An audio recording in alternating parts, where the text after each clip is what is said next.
In the quiet town of Alcaloo, South Carolina, 1944, life moved slowly. Small wooden houses lined the dusty roads. The sound of crickets filled the air, and children played with sticks and stones under the hot southern sun. Among them was George Stinney Jr., just 14 years old, thin, shy, and full of dreams for bigger than the world he lived in. George was a bright kid. He loved sketching on scraps of paper, and often helped his father feed their cows before school. His laughter was light, his eyes curious, the kind of innocence only a child can hold. But beneath that peaceful sky, the air carried something darker, a tension that no one dared to speak about. It was the 1940s, and the color of your skin could decide your fate. George lived in a world divided by invisible lines. White families on one side of town, black families on the other. And though he was just a boy, he already understood that crossing those lines could be dangerous. One warm afternoon,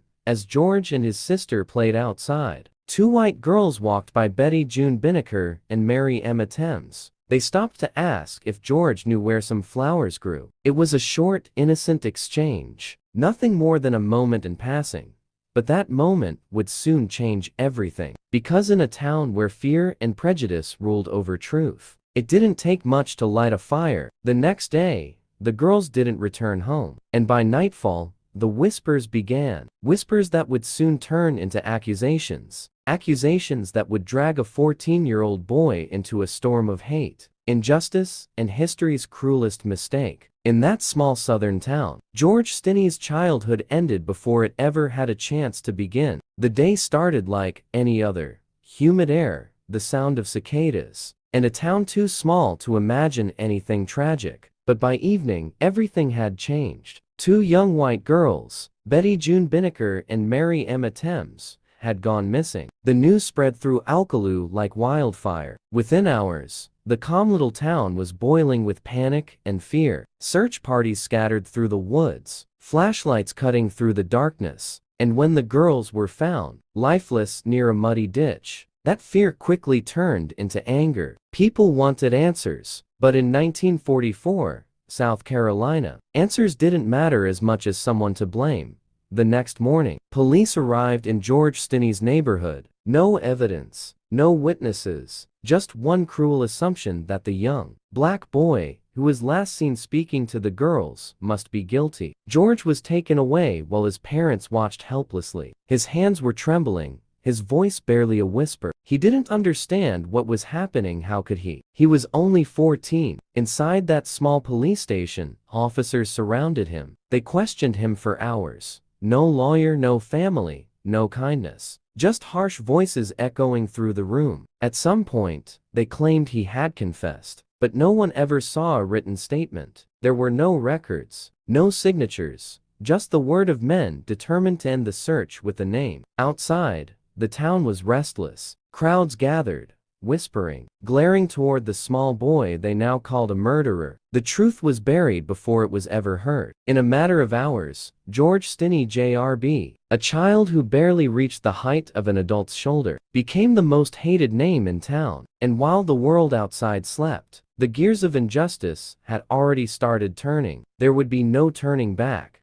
The courthouse of Clarendon County, South Carolina, stood quiet that morning, its white columns shining in the sun, hiding the darkness that waited inside. It was April 1944, just weeks after George Stinney's arrest. And now, the town had come to witness what they called justice. Inside the courtroom sat George, barely tall enough for his head to rise above the table. He wore an oversized shirt and trousers his family had borrowed for him. His feet didn't even touch the ground. His eyes were wide, not with guilt, but confusion. He didn't understand the words flying across the room. Murder, confession, execution. There was no evidence, no fingerprints, no blood. But that didn't matter. The courtroom was filled with white faces. Judge, jury, lawyers, spectators. And not a single person from George's own community was allowed inside. His lawyer, a court-appointed man, didn't call a single witness. He didn't question the so-called confession. He barely spoke at all. The entire trial lasted just 2 hours. And when it ended,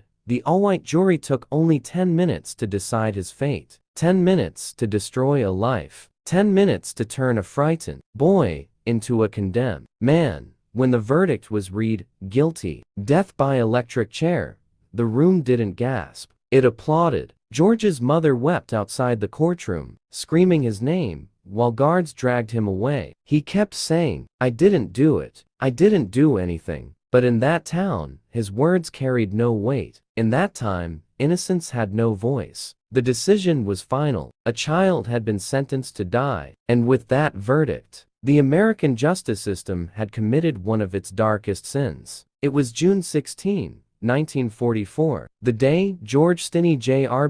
would face the ultimate injustice. At just 14 years old, he was the youngest person executed in modern American history. The room was small, dimly lit by a single overhead bulb, the hum of the electric chair filling the silence. George's feet didn't touch the floor. The chair was too big for his small frame. His hands trembled as he clutched a worn Bible, the only comfort he could find in a world that had turned against him. He looked up briefly, eyes searching for his mother, his sister, anyone who could make sense of the nightmare surrounding him. But no one was there. The guards whispered instructions, and the warden readied the switch. The atmosphere was chilling, not with anger or violence, but with the weight of pure injustice. A 14-year-old child, convicted in a 2-hour trial, now faced a punishment he could not comprehend. George whispered prayers under his breath. He thought of home, of the small wooden fences, of laughter and simple dreams. But in this room, innocence had no power. And then, in a moment, the world outside moved on, unaware that it had just lost a boy who had done nothing wrong. The execution was quick, the tragedy irreversible, and yet, decades later, history would reveal the truth. George Stinney Jr. was entirely innocent. His life, taken in haste and cruelty, became a symbol of injustice, a stark reminder of a system that failed its most vulnerable. Even in death, George's story echoes a haunting, powerful testament to the consequences of fear, prejudice, and silence. Decades passed. The town moved on, the newspapers faded, and the world largely forgot the name George Stinney Jr.